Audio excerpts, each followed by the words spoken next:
Nggak ada di antara hidup kita yang nggak punya masalah. Pasti punya persoalan. Kalau sedang ditimpa persoalan, diuji, sabar dulu, kata Allah, terima dulu.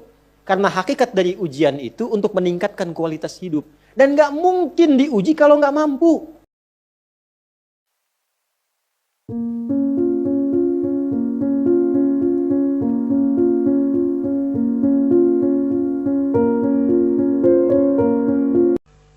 Teruskan.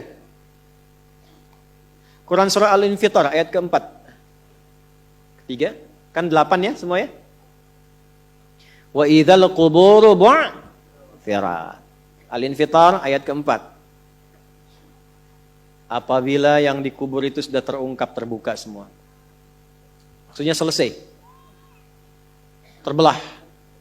Ini kiamat. Jadi dikubur pun gak selamanya. Ya. Ada yang pengen abadi di alam kubur? Tidak, gak selamanya. Ya. Jadi kalau yang nikmat di alam kubur tadi, kan diberi kenikmatan ya, kenikmatan pembuka. Itu cuma mukadimah aja Pak Bu. Insya Allah nanti kalau sudah masuk kubur, ya, insya Allah mudah-mudahan dimuliakan.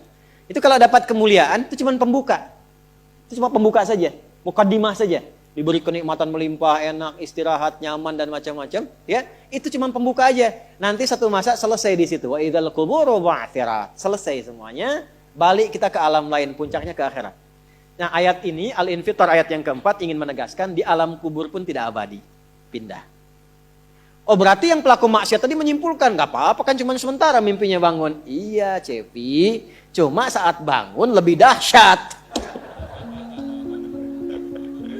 Jadi yang dimimpi keluar semua. Ya.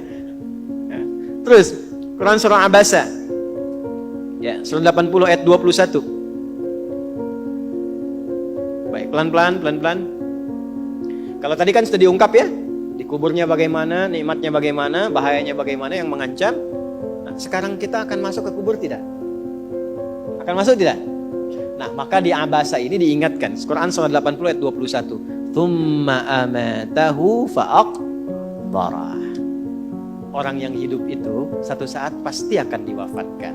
Kalau sudah wafat akan dikuburkan. Di semua kita tidak ada yang bebas dari penungguan di alam kuburnya. Tadi tunggu. Ini, CAQ semua kan? Calon alam kubur.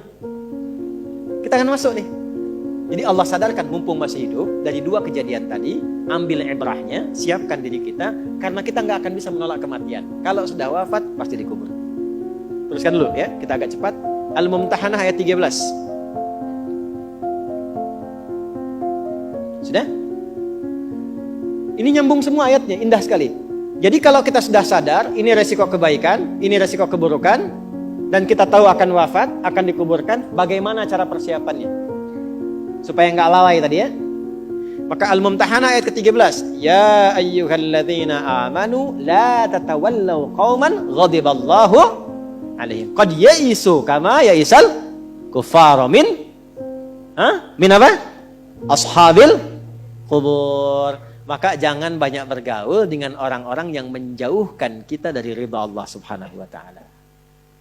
Cari teman yang baik sekarang. Pertama, maaf, bikin kebaikan di rumah tangga dulu. Itu kan teman hidup. Ya. Awas, hati-hati. Kalau melihat istri kurang baik atau sebaliknya, jangan dihakimi, jangan difonisi. Justru Allah kirimkan antum itu untuk menebarkan kebaikan dan menyempurnakan kesemaan bersama. Jelas? Jadi sekarang yang dilakukan teman hidup dulu. Rubah jadi baik dulu. Anak-anak jadi baik dulu. Setelah itu cari tempat tinggal yang baik. Bergaul dengan orang baik. Antum yang kuliah cari teman yang baik. Antum yang kerja cari teman yang baik. Maaf. Kalau ada tawaran, kedudukan ke hartanya berlipat, tapi menjauhkan Anda dari Allah, ingat ini. Tsumma amatahu fa'aqbarah. Ingat saat ditawari itu Anda meninggal. Dikubur. Dan ingat ancamannya. Ingat pasalnya tuh. Ya, ingat suratnya. Paham? Nah, karena itu masukkan ayatnya, jangan sekali-kali menjadikan keadaan di sekitaran kita justru memperkuat datangnya ancaman Allah dan nestapa saat kembali ke alam kuburnya. Bahkan orang-orang yang tidak beriman pun, yang buruk pun, yang beriman tapi maksiat pun, itu sejatinya ketika temannya masuk ke kubur gak mau ikut-ikutan. Makanya disindir oleh Allah. Hei, kamu ini sadar gak sih? Orang yang mengajak kamu maksiat itu, lihat temannya meninggal pun, temannya wafat pun, dia nggak pengen ikut. Kadang-kadang dia abaikan. Coba lihat, ya ada pimpinan misalnya tingkat tertinggi, lihat anak buah bawahnya misalnya, menjalankan tugas bahkan dari dia untuk berbuat salah, berbuat maksiat. Ya, apakah mengedarkan narkoba atau misalnya membackingi kegiatan yang tidak baik. Lalu tiba-tiba dia wafat, apakah peduli atasannya? Tidak.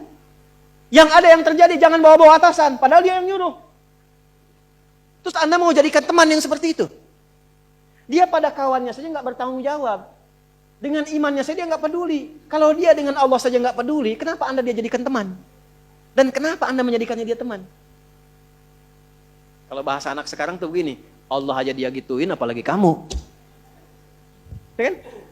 Ya, Nabi aja dia cuekin, apalagi kamu kan? Ini peringatan Quran, ini bukan dari saya. Ini peringatan Quran. Jangan sekali-kali, Anda dimanapun, Anda berdinaskah, tugas formal. Anda berdagangkah, jangan berteman dengan orang menyimpang.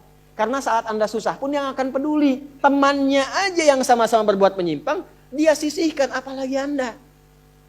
Paham?